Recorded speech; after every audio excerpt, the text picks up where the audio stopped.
The sole purpose of this video is to provide a basic overview and orientation of your new apparatus. This video is not intended to act as or replace individualized driver-operator training. Individual fire departments may base guidelines, policies, and procedures tailored for best practices. Pierce Manufacturing and Hughes Fire Equipment representatives are not liable for injuries caused from acts resulting from actions inconsistent with the information provided within this video and/or accompanying manuals. Refer to the Operation and Maintenance Manual for complete details relating to the components and features of this apparatus. Only trained personnel should operate this vehicle or perform maintenance. You are responsible for learning how to operate this fire apparatus under all conditions without having to refer to the manual while operating at an emergency incident. This video will discuss types of warnings and caution labels.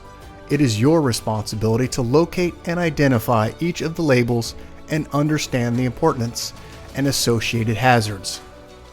Warning labels will point out procedure that must be taken or action that must be avoided to guard against the possibility of serious injury or death. Caution labels will advise you that there is a risk of damage to property if certain precautions are not followed.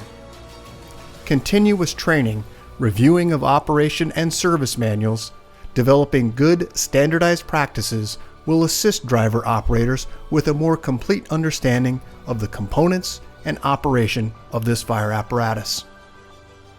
As the driver operator of this vehicle, you are responsible for understanding the function of each component of the apparatus, maintaining control of the fire apparatus at all times while in operation. Make operational and functional changes while operating at an emergency without having to read operator's instructions or safety warning labels. Operate manual override and emergency shutdown procedures immediately if a component fails to operate properly. Components location may vary with each Pierce fire apparatus. Review the exact location of each component prior to operation. Major inconsistencies between your vehicle and the information contained in this video should be directed to your sales representative. Safe operation of any vehicle is the responsibility of the driver operator. You must learn the location and function of all controls, switches, gauges, valves, inlets, and discharges. Due to a higher center of gravity, heavy trucks have a significantly higher rollover tendency than other types of vehicles. To reduce the risk of rollover, avoid making sharp turns, excessive speed, and avoid abrupt maneuvers. In the event of a rollover crash, an unbelted person is significantly more likely to become injured or die than a person wearing a seatbelt. In the event of a crash, unbuckled occupants can also become a hazard to other occupants, as they may be thrown around inside the cab. Seatbelts are required while in operation. Please refer to your warranty certificates for details and information enclosed in your manuals. Customer-installed equipment must be mounted to withstand road travel and comply with NFPA 1901. Modifications such as drilling holes or welding to structural frame components of the chassis are not permitted. Contact Pierce for instruction and review of non-structural sheet metal or other dissimilar metals for modification. Follow the radio installation guide for further assistance on installing or mounting electronics. Before placing your new apparatus into service, perform a primary inspection of key components of the apparatus, including all fluid levels, anti-lock braking systems, electronic stability control, and automatic traction control. Weigh your apparatus to ensure that it conforms to axle and brake ratings. Never exceed the gross axle rating printed on the label inside the cab. Exceeding these ratings could lead to reduced component life, personal injury, or death. Review the use of auxiliary braking systems, compression brake, exhaust brake, electronic retarder, and hydraulic retarder. Before placing the apparatus in service, refer to the operational maintenance manuals.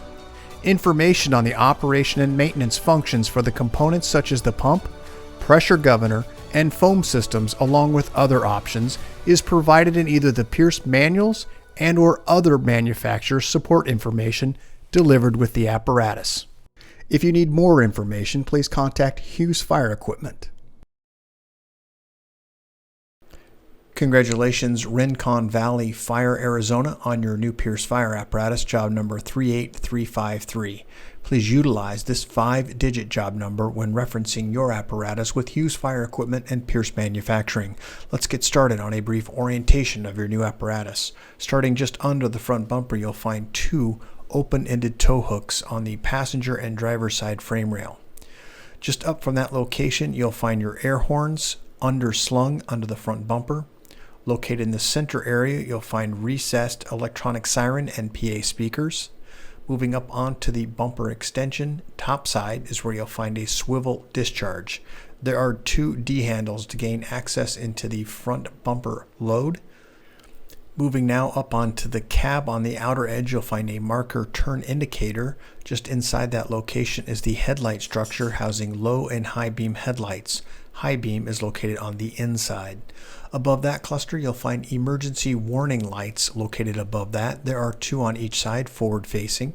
3 windshield wipers across the seamless one-piece windshield.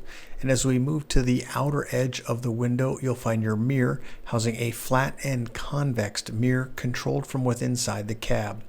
Directly behind the windshield in the center section is your Haas traffic avoidance system. And then as we move to the passenger side, you have a downward facing mirror for your front bumper. There are 5 identification clearance lights located across the brow of the apparatus, and as we move up, you'll find a forward-facing floodlight. As we move up onto the roof area, you'll find your emergency warning light bar. Located with inside the light bar in the center is where your Opticom is located. Let's go ahead and take a full view of the side of the apparatus from the driver's perspective, and then we'll start in now with the front cab section. Let's start first at the base with your tires. Goodyear tires, steel wheel, center visual sight gauge indicator in the center axle. Forward, you'll find on the A-pillar a side-facing emergency warning light. Located just inside the step well, you'll find an air inlet.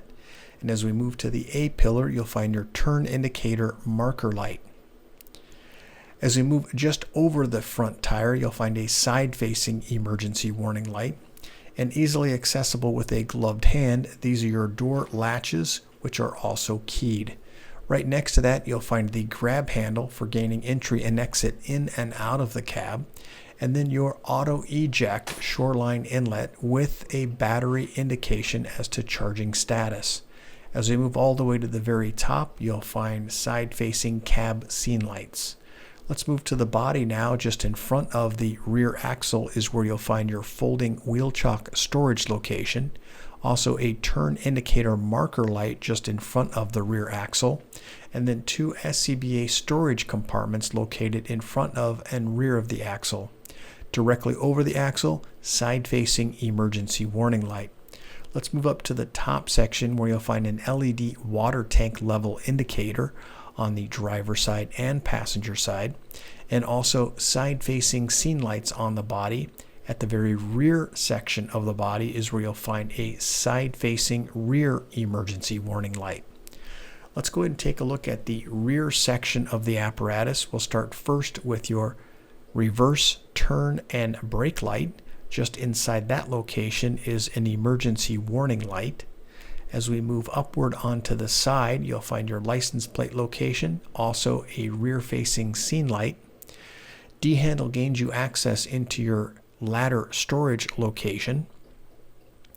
As we move from the ladder storage location, there is a traffic advisor recessed directly over the rear roll-up door.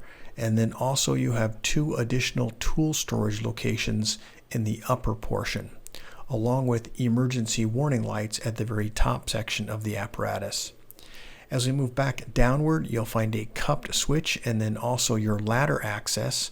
On the very far left-hand side, you'll also find a 2.5-inch discharge. Let's move around now to the passenger side, full view of the apparatus. As we look now to the body section, same configuration as far as compartment and lighting. We do have an exhaust located on this side directly in front of the rear axle. As we move to the cab section, same configuration and layout, but let's take a look at some close-ups of the items that we just talked about. First, let's start with the front bumper extension. D-handle is accessed, and once you've gained access, you'll find your front bumper crosslay, which is foam capable. There is a storage location here in the front bumper for your crosslay. As we move now into the driver's seat of the vehicle, let's start first with the door panel. Affixed to the door panel, safety and warning placard information, door lock and latch combination, electric window controls, and a grab handle. As we move to the step well, you'll find the air inlet. Just up from that location, you'll find this yellow placard, which we'll discuss in just a few moments. Let's take a look at the air inlet in the step well area. As we move now into the floor area, this is where you'll find just at the base of the seat a portable flashlight, and then also when we refer to the yellow placard here, it indicates the date of manufacture, the 5-digit job number, gross vehicle weight rating, cold tire inflation, the VIN number, all of the fluid capacities for each component, fluid capacity, and fluid type. As we move to the floor, you'll find the foot pedal for your air horn activation, and about the left knee is where you'll find the tech module, engine, transmission, ABS diagnostic port. Also some switches located here for ABS diagnostics, DPF regen, engine diagnostics, and regen inhibit.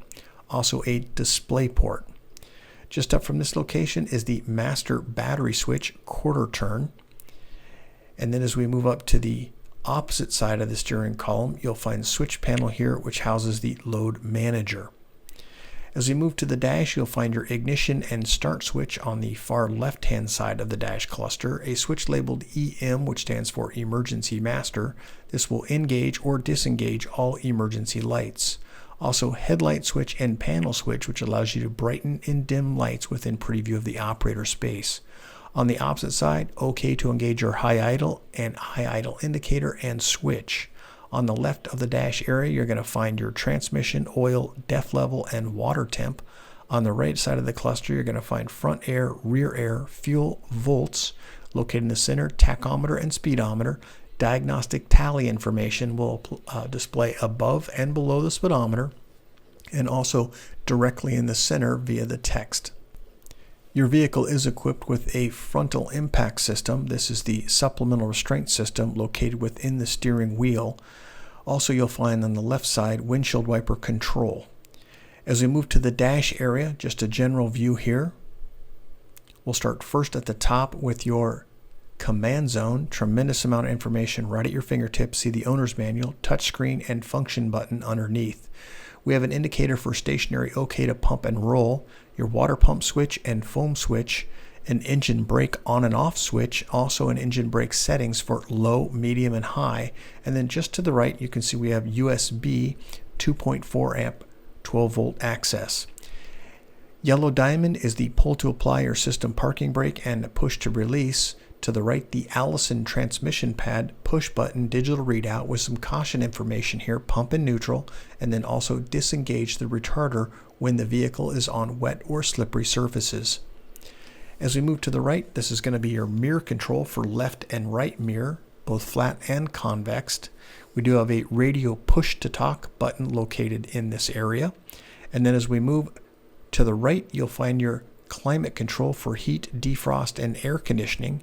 Moving further to the right, you'll find your siren control and also PA speaker system.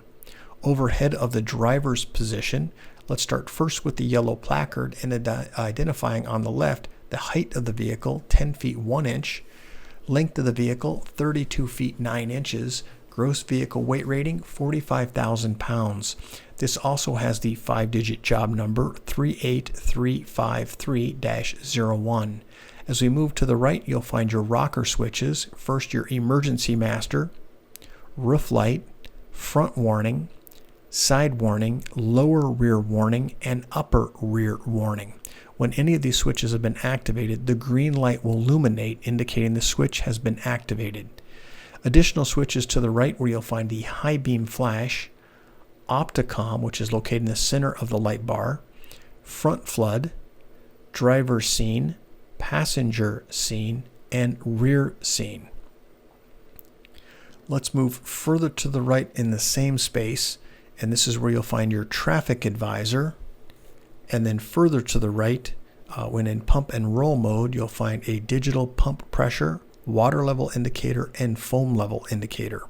In the center, you'll find seatbelt information. Red, someone is in the seat and not belted. Green, they're in the seat and belted.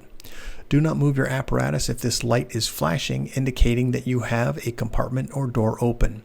As we move to the rear, we have 2 compartments in the rear, 1 forward-facing seat and then 2 rear-facing seat. Directly behind the seat is where you'll find 12-volt access. Let's go ahead and move to the exterior where you'll find your auto eject shoreline inlet. When plugged into shoreline power, the auto charge status will indicate.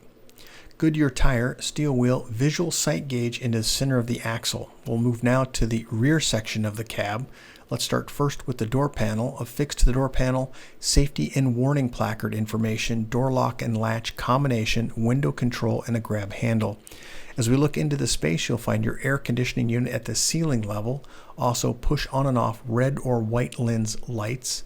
And then as we move here to the rear, we do have a few light boxes on each side of the rear portion of the engine, and then also our drop-down access, which is for your daily checks for oil and transmission.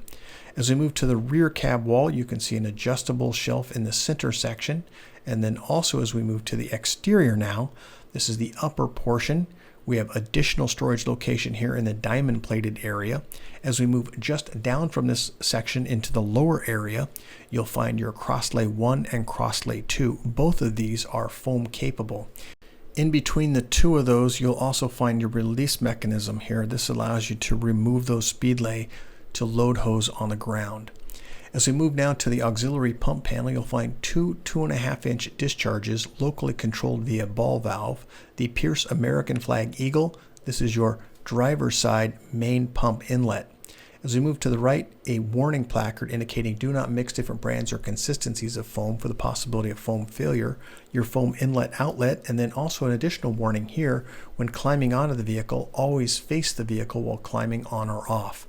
As we move down, the auxiliary 2.5-inch inlet locally controlled via ball valve, and then across the bottom, all of our color-coded and labeled discharge drains. Here's a few close-ups of those items we just talked about, driver 1 and driver 3, 2.5-inch discharge. We're referencing here the draft lever for draft or tank for your foam, and then at the very bottom section you'll find all of our color-coded and labeled discharge drains. Also the auxiliary 2.5-inch. This is a fold-out step. It is tied to the do not move your apparatus. As we move to the pump panel at the top, if you've properly engaged your pump, you will find the OK to pump LED indicator. Also, the minimum operation maintenance schedule placard, which we'll go over in just a moment. In the gray area is your master intake and also the master discharge gauge. In between the 2 of those, test gauge ports for vacuum and pressure. They're currently plugged and these are utilized for testing purposes. As we move to the right, we have a visual indicator and also audible speaker for your PCM fault. And let's go ahead and move downward onto the pump panel, talk a little bit about some of the discharges. Here are the discharges. They are all color-coded and labeled, and these are all foam capable. As we move to the foam level indicator here for foam level tank A, and as we move further to the right, you'll find your fire pump primer. It is a push to prime air, 1000 RPMs when activating for best practices. Water tank level indicator is incorporated with inside your pressure throttle governor. The Husky 3 operating system located here. There are instructions for its operation right on the placard. As we move to the vertical surface, you'll find spare switch locations here. And as we move back to the pump panel, it's important only trained personnel should operate this piece of equipment only after proper training. We do have the tank fill and recirculating line and tank to pump on the left, along with the specifications for your Husky 3 foam system and also system instructions. We do have a flow minder digital readout here with a reset or totalizer on the far right, and there is an electric valve located on the passenger side. It controls the large diameter passenger side discharge located here. As we move to the right, you'll find your deluge discharge. And then we'll go ahead and move further down onto the pump panel area. As we move down, color-coded and labeled discharge drains. Inside the pan door, you'll find on the back side of the door, this is an indication for your horizontal position of the yellow handle.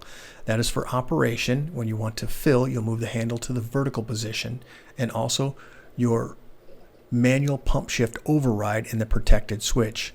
Color-coded and labeled discharge drains across the bottom, and then also your auto charge. When plugged into Shoreline Power, this becomes active, maintaining battery.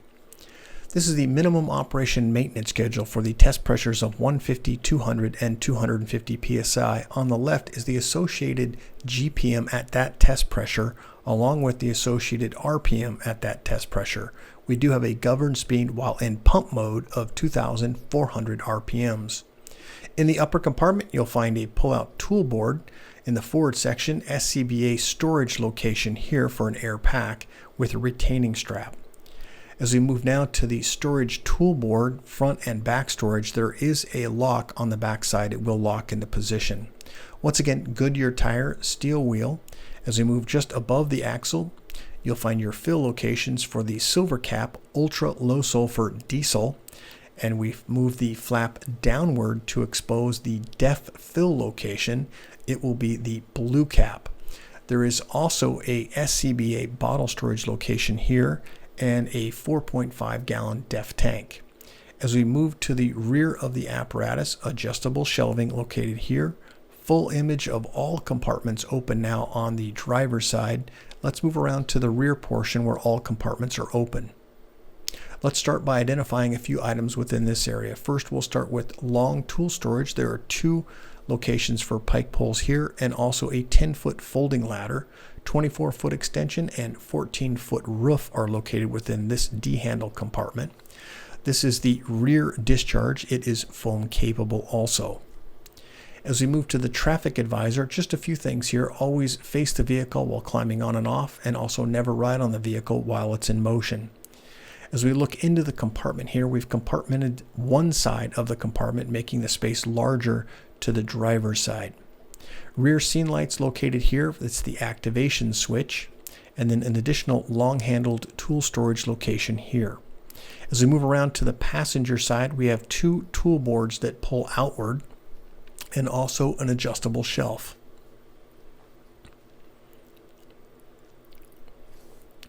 As we look to the compartment directly over the rear axle, you'll find when plugged into Shoreline Power, these outlets will become active. There is also a pull out and tilt downward tray in the upper portion. As we move to the lower portion, you'll find SCBA bottle storage for up to 3 bottles to the rear of the axle with a retaining strap. Also, once again, Goodyear tire, steel wheel. As we move now upward to the forward section, SCBA bottle storage for 2 in addition with oxygen bottle storage. Just as a reminder, extremely hot diesel exhaust temperatures do exist, especially during regen operation. Please be cautious where you park your vehicle and provide safety parameters. As we move forward to this location, adjustable shelving and also a pull-out tray. The release mechanism for the floor-mounted tray is going to be on the right-hand side of the hinge area. As we move now to the crosslay portion, we've previously seen this on the opposite side. Same configuration layout, just a reminder of that entanglement hazard. Lines coming aloft, there is the possibility of entanglement. As we move to the auxiliary pump panel on the passenger side, we'll start in the upper left-hand corner with your cab lift. There are instructions for its operation for raise and also lower. There is caution and danger information placards here, a protected raise and lower switch, and an activate switch to the right. Also, I'd like to point out a warning regarding fall hazard. Always, when climbing onto the vehicle, face the vehicle when climbing on, and also face the vehicle when climbing off. Let's go ahead and identify a few things within the pump panel area, starting first with the large diameter passenger side discharge. Because it's electric, there is an override. There is an override located within that cutout space. Color-coded labeled discharge drains, a fold-out step also tied to your do not move your apparatus. As we move forward now into the compartment for the rear portion of the cab, once again, affixed to the door panel, safety and warning placard information, door lock and latch combination, window control and grab handle. Overhead, you can find your intercom system hangers, and then also air conditioning. We do have some 12-volt lights located on the floor level here. They are charging. And then also light boxes to the rear of the engine area. There are 2 rear-facing seats and 1 forward-facing seat. As we move now into the cab section, let's go into the officer space. As we start there, let's start with the door panel. Affix to that door panel all of our safety and warning placard information guides. Door lock and latch, window control, and a grab handle. As we move inside, you'll find push on and off white or red lens lights. Also your air conditioning in their center area. This vehicle once again is equipped with a supplemental restraint system, an airbag. It's located in the very front section. To the rear of the officer seat, you'll find 12-volt access block, and then also you'll find a flashlight located on the right side, along with some foot pedals located here to control the rumbler, air horn, and electric siren. To the left is the radio push to talk. Overhead, we have some switches here. Let's go ahead and identify a few of those, starting first with the emergency master, front flood, driver's scene, passenger scene, rear scene, and then opticom switch. Once again, when the lights have been activated in the switch, the light will illuminate within each switch. As we move to the right, you'll find a speedometer. It's a digital readout. And then once again, just moving to the left, you'll find your Sigtronics. This is the intercom system volume squelch control. All compartments are now open on the exterior. Let's go on to the top side of the truck. You can see the yellow diamonds indicating a safe walking space. As we move now to the forward cab area, we do have some warning placards here indicating that this is a non-walking surface, and that's why we have these additional warning placards. As we move into the dunnage section, this is where your master stream device is located, and then also the location of the hydraulic pump for your Husky 3. Moving further toward the rear, we're going to find fill locations for the foam tank and also a warning placard indicating do not mix different brands or consistencies of foam for the possibility of foam failure. Also a top fill water location here. As we move back to the hatch compartments on each side, there are 2 on the right and 2 on the left. Dry deck material inside the hatch compartments and also LED lighting. As we move to the hose bed, you can see the 2 hose bed dividers. They are movable depending on your hose configuration.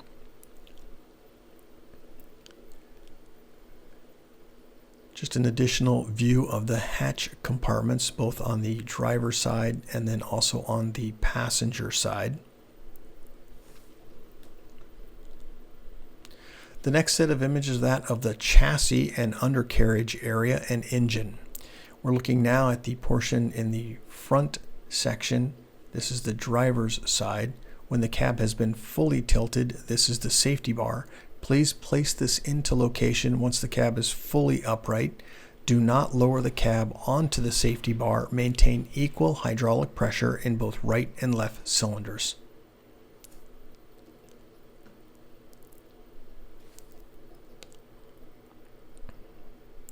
As we move through these items, you'll find the power steering fill location, oil fill location, transmission fill location. As we move downward into the battery area, at the base of the battery box is where you'll find a positive and negative jumper stud. You can see here in the image. As we move just in to the rear of that section, you'll find the hydraulic fill reservoir for the hydraulic system for the cab lift. There'll be no additional audio at this point going forward. We have additional photos of the chassis and undercarriage.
This will conclude the additional images here of the chassis.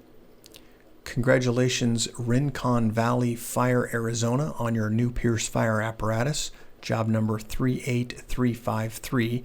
If you have any questions regarding your vehicle, please contact your Hughes Fire sales representative. Thank you and congratulations.